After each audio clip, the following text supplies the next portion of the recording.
인생을 살아가는 많은 일들 가운데에 우리 인생을 돌이켜보면요, 참 내 마음대로 되는 게 없어요. 나는 계획을 이렇게 했는데 그 계획과는 전혀 다른 방향으로 흘러가거나,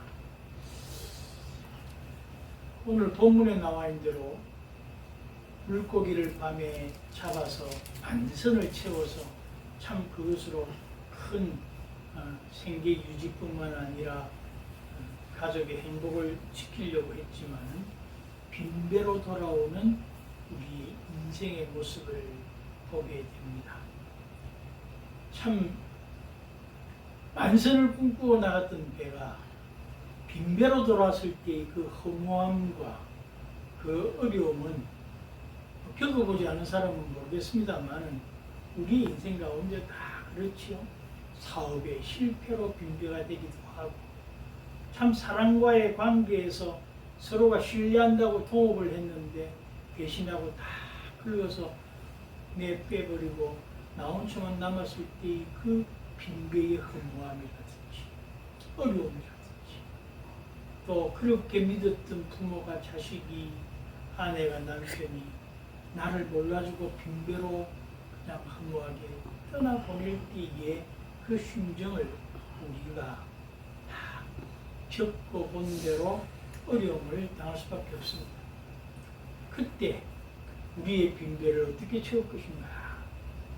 오늘 인생의 빈배일 뿐만 아니라 실제적인 우리 물질의 빈배, 인기의 빈배, 그리고 관계의 빈배를 마음속에서 치울 때까지 오늘의 본문 말씀이 우리에게 은혜가 되면 좋겠습니다. 오늘 본문 말씀 누가복음 5장 1절에서 6절에 있는 말씀은 크게 두 부분으로 되어 있다. 먼저 나누어 놓고 생각하겠습니다.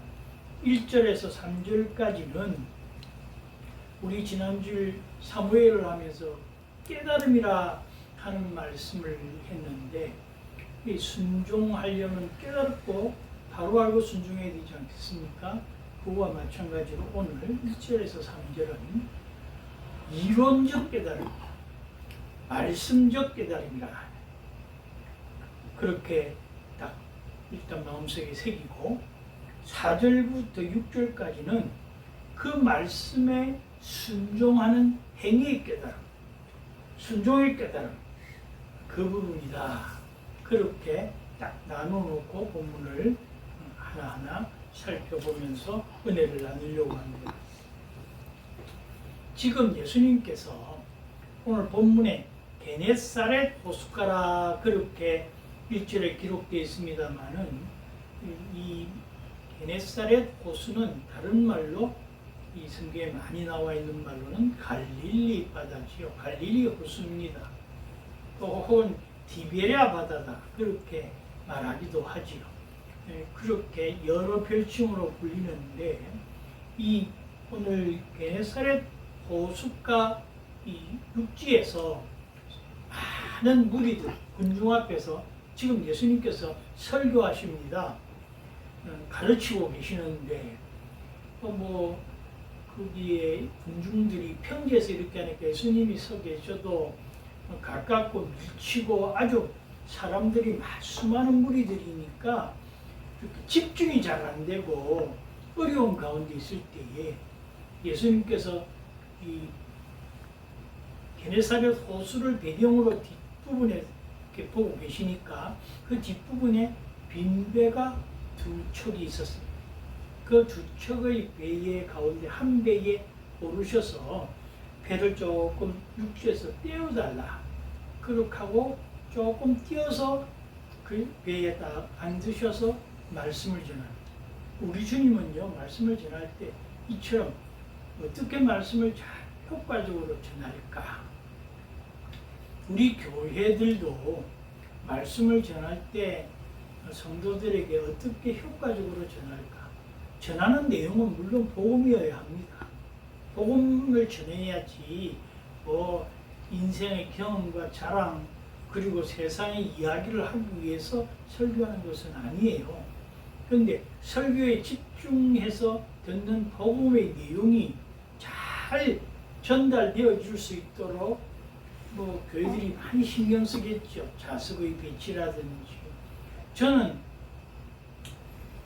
제가 교회를 한번 지어본다 하면 그 창문을 열 때 이렇게 옆으로 이렇게 내지 않고 강단을 중심으로 빗살적으로 이렇게 창문이 이렇게 빛이 이렇게 들어오도록 이런 평지에서 이렇게 창문을 내고, 그러니까 이렇게 내고 또 이쪽 물결 고비를 잡아서 이렇게 내고 해서 빛이 강단으로 쫙 들어올 수 있도록, 그러면 사람들이 딱 집중할 수 있는 그런 것이 되지 않을까, 그런 생각을 예전에 많이 했었거든요.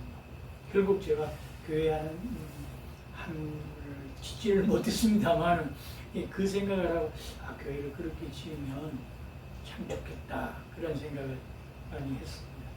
어쨌든 우리 예수님은 말씀을 전할 때 효과적인 방법으로, 육지에서 이렇게 뛰니까 뭐 그 사람들은 무리가 웅성웅성할 필요도 없이 바닷가에 쭉 다 앉으면 배 떨어진 데서, 배가 좀 떨어진 데서 말씀을 전할 수 있지 않겠습니까? 그때에 주님께서 3절에 그 배가 시몬의 배인데 육지에서 조금 떨어져서 배를 물 위에, 바다 위에 띄우시고 거기 앉아서 이렇게 말씀을 전하셨다, 가르치셨다, 그렇게 말씀하고 있습니다. 이 가르치신 내용이 뭘까요? 이 가르치신 내용은 바로 복음입니다. 우리 주님이 복음을 잘 전하시기 위해서 그렇게 효과적인 방법을 사용하고 있는데, 여기서 우리가 알아야 될 것은 맨 먼저는 말씀이 들어와 있어야 된다는 거예요.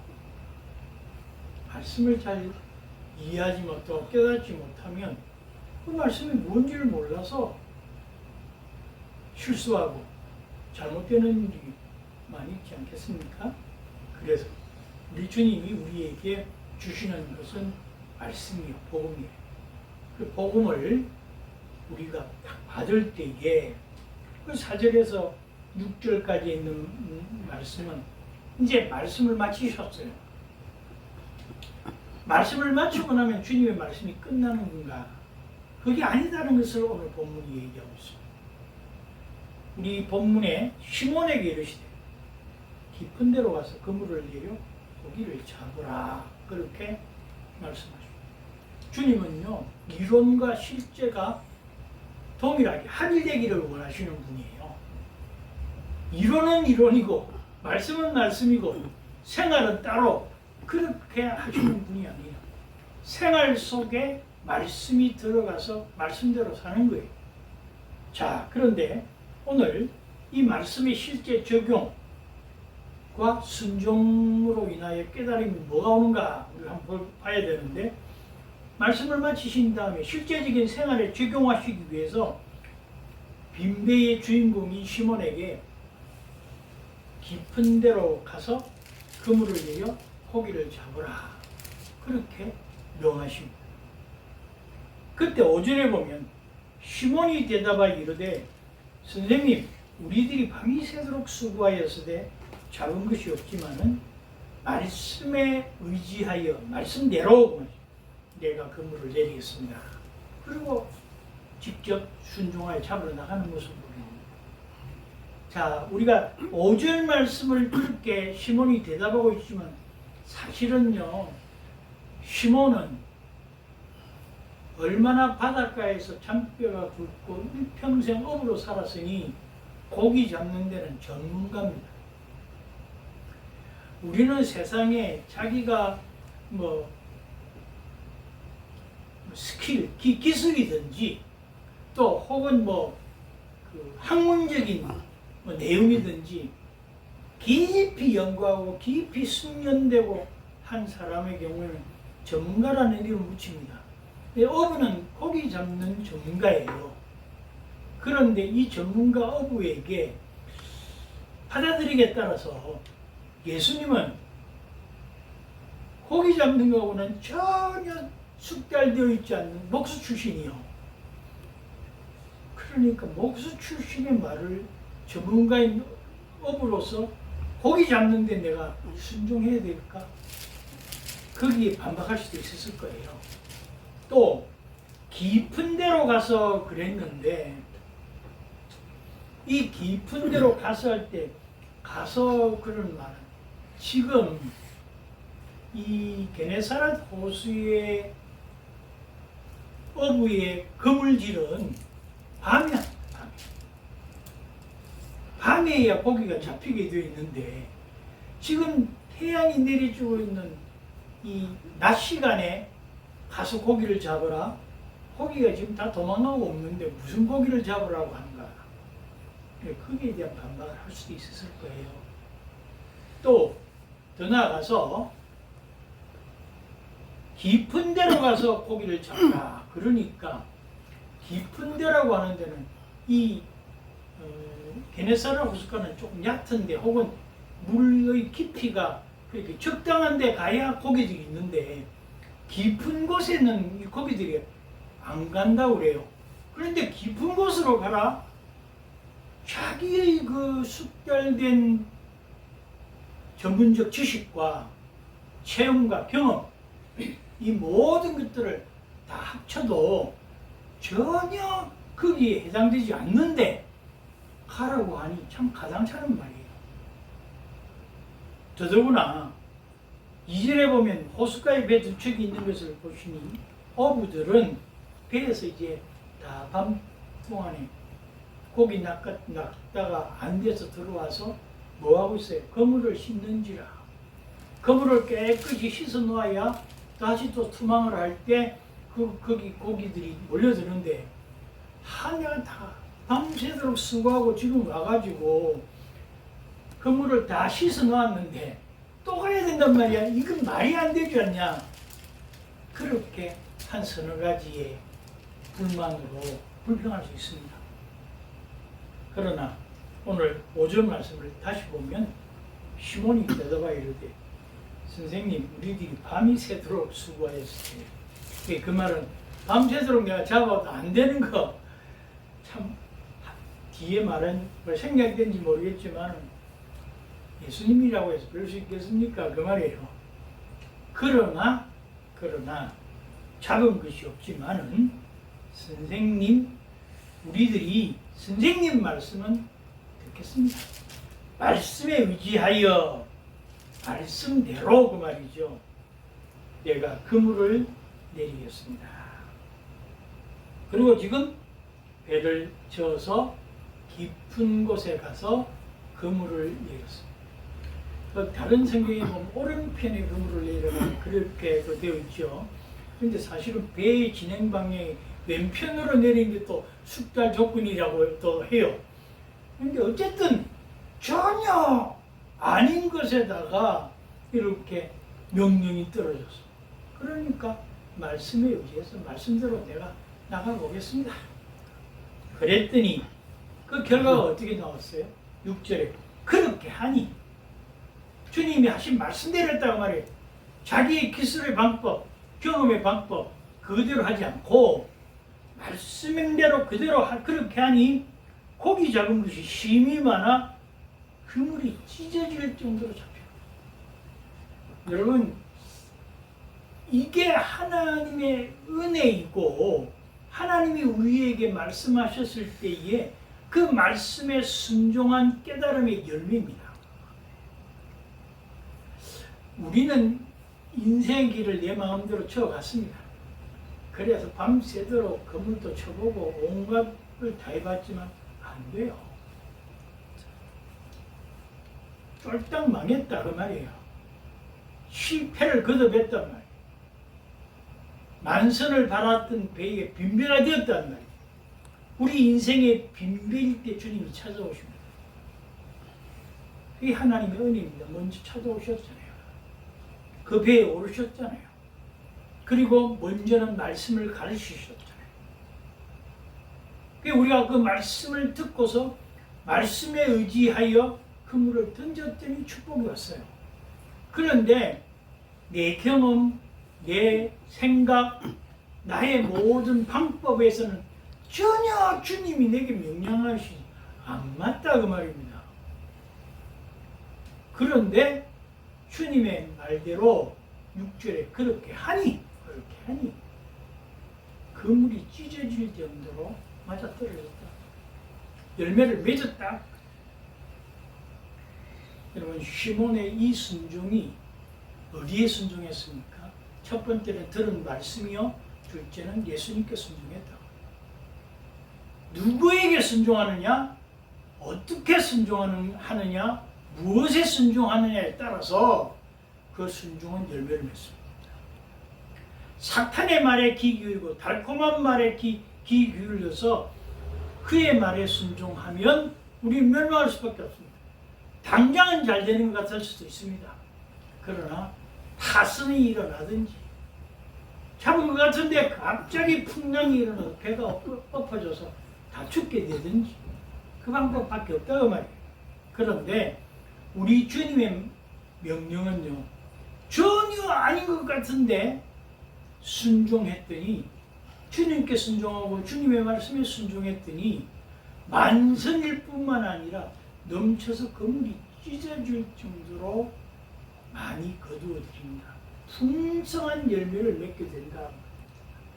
여러분, 우리 하나님은 우리에게 축복하실 때에 간당간당하게 축복하시는 분이 아니에요. 저는 예전에 그런 말들을 많이 했어요. 하나님은 꼭 나에게 맞는 축복만 해가지고 꼭 보면 딱 요쓸 것만 딱 한다. 그럴 수도 있겠죠.